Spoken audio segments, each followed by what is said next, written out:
today's show, we're going to take a look at the most requested SUV over the past 4 years of this channel, and I mean that. And I've not been ignoring anybody, but the Ineos Grenadier is out. The reviews are out. Friends of ours have them. Diabolical. They're putting racks and stuff in these things. And Alan over there said, Dave, this is one of the most capable SUVs I've ever seen in my life. And so it's time for the channel to build our dream version of this. So you know what we're going to do. We're going to go over to their website right here. And the outdoors are calling. And if you want something that's, you know, it kind of gives you the vibes of the old, you know, the Land Rovers, this is it. This thing definitely, you can tell, the billionaire that developed this, he had a love of that vehicle and wanted to carry on the tradition, kind of a rugged look, and just kind of gives you the true outdoor vibes. You know, you always think of the Camel Trophy stuff when you see the old trucks like this, and of course the new one just gives you those vibes. So this is their website, and as you can see here, the outdoors are calling, get all kinds of stuff. And I remember early on, a couple years ago, like you couldn't even there was no way to actually build one. They didn't have much information about pricing. And at the time I thought, man, this is going to be $100,000 plus SUV. And as you can see right here, they start about $71,000. Now, we live in a world where $70,000 is an expensive Wrangler. So I understand that price may throw you off just a little bit, but I think for what you're getting and the rugged nature of this vehicle, I think it's probably well worth it. So as you can see here, they just have one option right now, which leads me to believe they might do something else down the road, but let's select our version of the station wagon. And they have a few options. They have just the basic Grenadier. It's a blank canvas that you can configure to your exact needs, a stripped down back, no nonsense workhorse that is built for purpose, you know, of the world.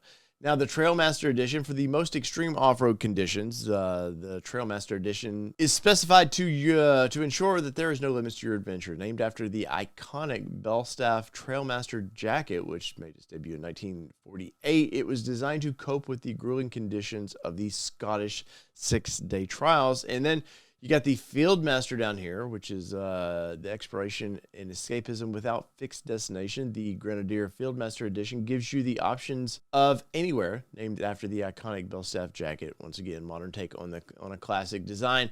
And right from the get-go, you can see here, steely wheels, not steely wheels. So definitely, and their pricing looks like about the same. So I think it's just basically you get a few options down here already pre-assembled.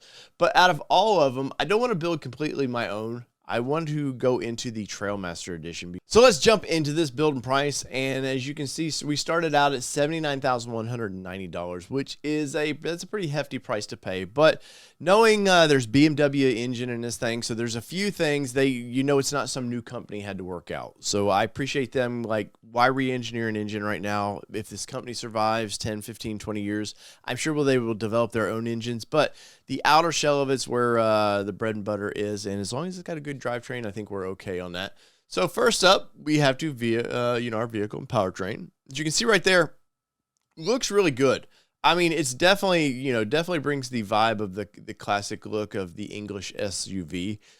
With some modern touches. Obviously, they've had to change a few things, round lights on the back. Just, you couldn't do a complete copy of the what they're looking at there because, well, there's probably some patents still to some of that. But I do like the overall, it has the vibe. Obviously, you're going to get the split windows here, which I don't know about visibility there, how that would be, but I like that it's got a built-in ladder. This thing just looks badass, ready to go from the get-go, and I really think it is. I like the fact that there's attachments. You can pre-attach stuff to this if you'd like. It's a well-thought-out safari vehicle. It's definitely, hey, we know the client base for this. They're going to want to attach all kinds of stuff to it, and of course, you got bars up here that you can attach. Looks like you could probably put a nice rooftop tent up there on the top and be ready to go. It looks very supported up there and ready to handle that kind of business. And overall, this thing just looks wicked. Going to get a BF Goodrich KO2 tire, which in my opinion is the best tire out there. Remember, tires, everybody has their opinion on them, but in my opinion, that's a great tire.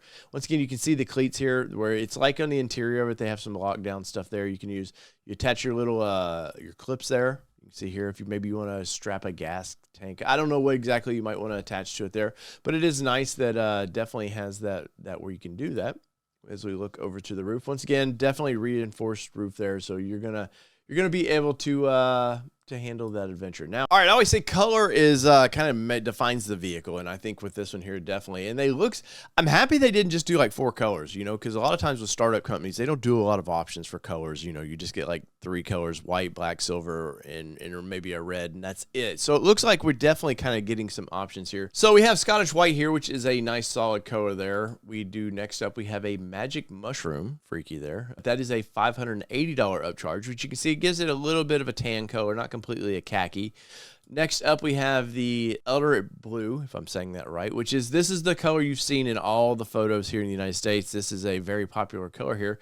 And for a $580 upcharge, you can have that. Now we have Shale Blue, which this is a good looking color. I definitely like that. It gives me some kind of, I don't know, mid-90s vibes. Tana Blue, solid, so that's a little bit darker. Now we have that kind of classic green. They're calling it Cella Green, which is definitely, it's a British kind of green. I like that quite a bit. Now we have looks like a maroon. We're going to call it Queen's Red, which that's a deep, dark red. I wish my Ford Bronco came in that color because that's pretty wicked. Inky Black. I like they're being cheeky there for $580 upcharge. Donny Gray, which is a $795 upcharge. And finally, Sterling Silver Metallic, which is a $795 upcharge. Now, out of all these, where are you at with color?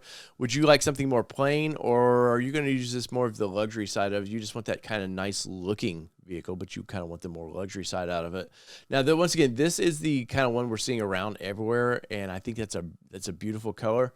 But I'm going to go with my beloved red. I do like this color quite a bit. It's a dark color. Now, in the woods, it's going to show every scratch, which is a bummer to me, but if I'm buying this, I'm definitely going to take it out exploring, so I'm going to have some fun with it. And it is a $795 upcharge. So as you can see here, definitely I think this is a good-looking color, and overall, I think that looks pretty wicked. Now, you know, we got the black with the steely wheels there, all the black trim. Works really nice with this. Now we have contrast elements. So it looks like we could change the roof color if need be. So, oh, that is nice. Let me pull this over where we can see this. So if you so choose, you can do a black roof there, or you could, looks like a white roof with that. I don't think I would want, maybe white doesn't look too bad. As of now, for $1,280, I'm going to say no. I like the red. I think I would just stick with that. Now we have a ladder frame here. So it looks like you can have your undercarriage painted. Well, that's interesting. So here's the standard, the black. And what do we have over here? The Rhino Gray. Well, that's kind of interesting and definitely gives it that higher end vibes. That if you want to kind of showcase that a little bit. Now, for me personally, I would just go standard or maybe the gray a little bit. So I'm going to leave it at standard, but I do like that they've given you some options. Definitely, they know the crowd for this is not an everyday crowd. Just you're not going to see these on every street corner. For the price, I think having a few options like this wouldn't be too bad. And really, if you look at the red, $1,000 for that. Now, you might say to yourself, hey, if I off-road this, that's going to get scratched up. Yes, I agree. But if you just want that, kind of like what old Arnold used to have with the Hummers, if you just wanted that kind of be seen as a tough guy, I think that's right for you. Now let's go to the next options, which is interior. Now, talking about the interior of this thing a little bit, I love how all the buttons here that just looks like a kind of a fighter jet, something like that.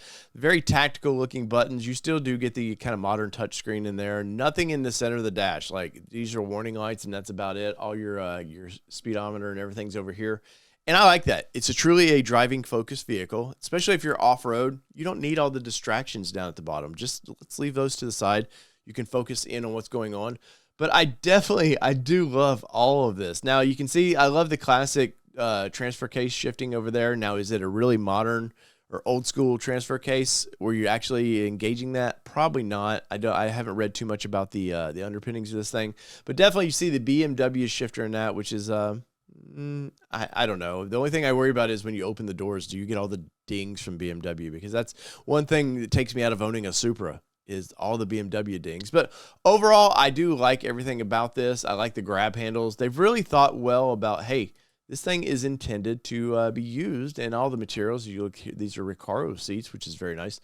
All the materials on it looks like they're well intended to be used, and it looks like it's going to be very durable. Once again, these tactical buttons, man, they just trip me out. I love that.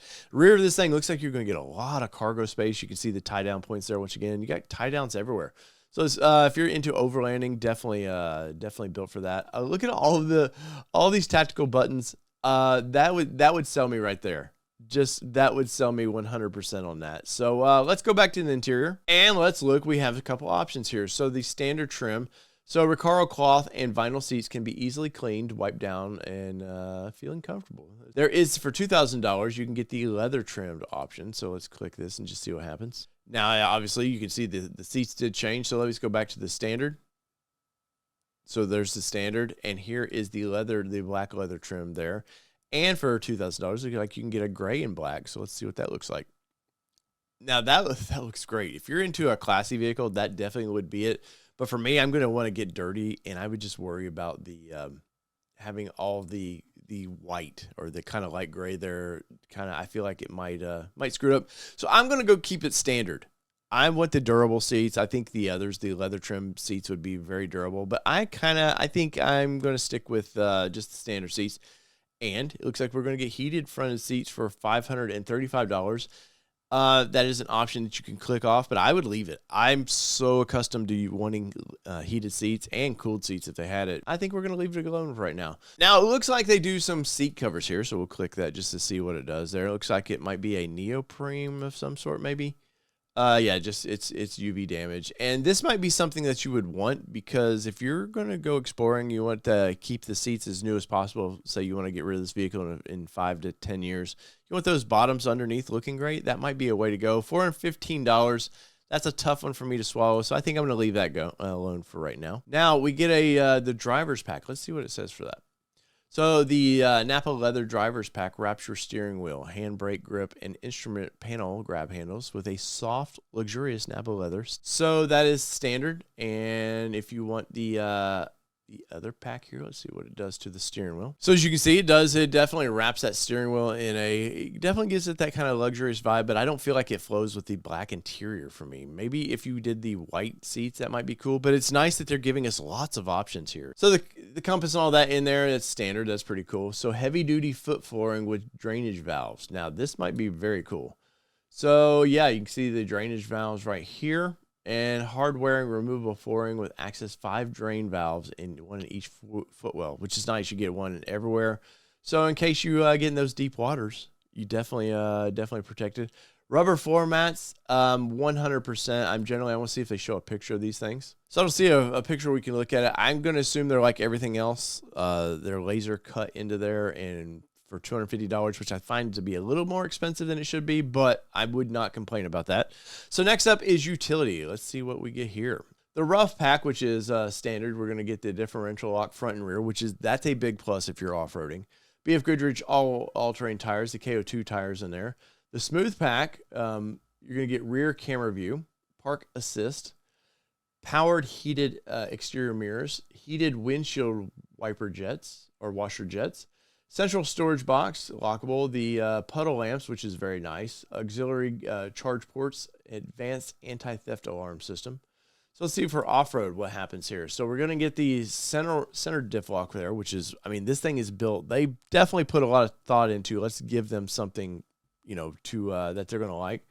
Let's look at see if it shows. Yeah, lock and rear buttons there. I love that they're up in the gauges there. That just seems so cool. Or these might be in the center. It's hard to tell from that, but I like the fact that they're real buttons for one. I don't want anything in the electronics, so that's pretty cool. We're going to get the raised air intake, which is a snorkel. And remember, snorkels are not necessarily for deep water. It's for clean air when you're on those dusty trails. I think it would help just a little bit, but I think it's more for cleaner air. I'm not sure if the box is completely sealed in, so I would be a little weary of deep water, but it would help a little bit. The pre-cleaner, the cyclone cleaner up there, which just adds the round, as you can see here, that adds the round cleaner box up there a little bit higher. That's getting ridiculous, so I'm going to say no on that, because for where I'm taking it here in Middle Tennessee, I don't think I would need that.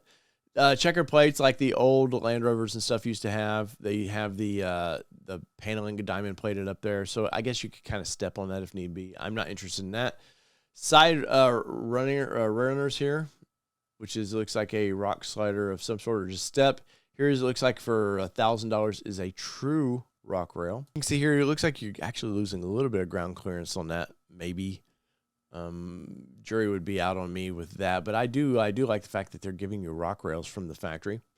LED light bar up on top. I'm going to pass on that one for right now. So let's see what our next options are. So our next options is the summary. So we picked the Trailmaster Edition, which I think is the middle ground capable. You get some steely wheels, which some people might like, some people might not like.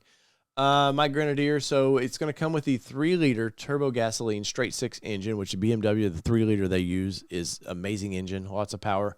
8-speed automatic transmission that's with this thing. One of our big charges was the Queen's Red Metallic, so that kind of maroon paint for $800. After that, looks like our heated front seats were going to be $535 is one of our main challenging for the price, and our rubber floor mats for $250. As you can see here, really everything else is pretty much standard in this thing. The 17-inch wheels, the access ladder in the rear. So you're getting a lot of vehicle for, you know, they could have dinged you for everything, and it don't seem like they've done that very much. And not much for upcharges past that. So it looks like we're going to get a 280 horsepower engine in that thing with max torque of about 450 foot-pounds of torque, which is pretty torquey. Turbos do help that. You're going to get a base limited warranty of 5 years or 60,000 miles, which thank you. Thank you for not doing some 3-year like all the big three and everybody does. Your paint limited warranty is for 3 years or 60,000 miles, and paint's probably they're not going to cover scratches, but you know, we'll see. Service intervals, 1 year or 12,000 miles on this thing. And there are a few dealerships, if you're buying this, you know, there are some dealerships in the major metropolitans. So if you're in the middle of nowhere, you're going to have to travel to get it serviced. But fuel consumption city is 14 miles a gallon. Highway is 14 for a combined of 14 miles per gallon. And yeah, so for $80,770, we can get my dream version of this thing. And I have to say, that looks great. I don't know where you're at, but I think that thing looks great. And for $80,000, if you start pricing, you go look at the Jeep options right now. Look at you want a Raptor from the Bronco Raptors. You're $90,000 there. And I don't know this for fact, but I feel like this is going to be a better built vehicle than those are, from just what I see. And next auto show that I'm at, I will definitely see if there's one around that we can kind of look at and go from there. But for $80,000 plus tax, title, license, and all that, I think you can have one of the most badass off-road SUVs in your neighborhood. So in the comments below, let me know what you think about this thing. Are you interested in more content about this? Like I said early, this vehicle has been one of the most requested review vehicles for me to try to get my hands on, and I'm working behind the scenes trying to get us a review vehicle that we can maybe go have some fun at Windrock with, or just to get to experience it in a press drive of some sort. So in the comments below, let me know what you think about this thing. So whether it be 2-wheel drive, 4-wheel drive, or this bad looking, I mean, this thing is a bad mother Grenadier that I would really like to drive. It's been your All Terrain Nation. I'm your host, David Boyd, and we're out. Peace, everybody. Love y'all.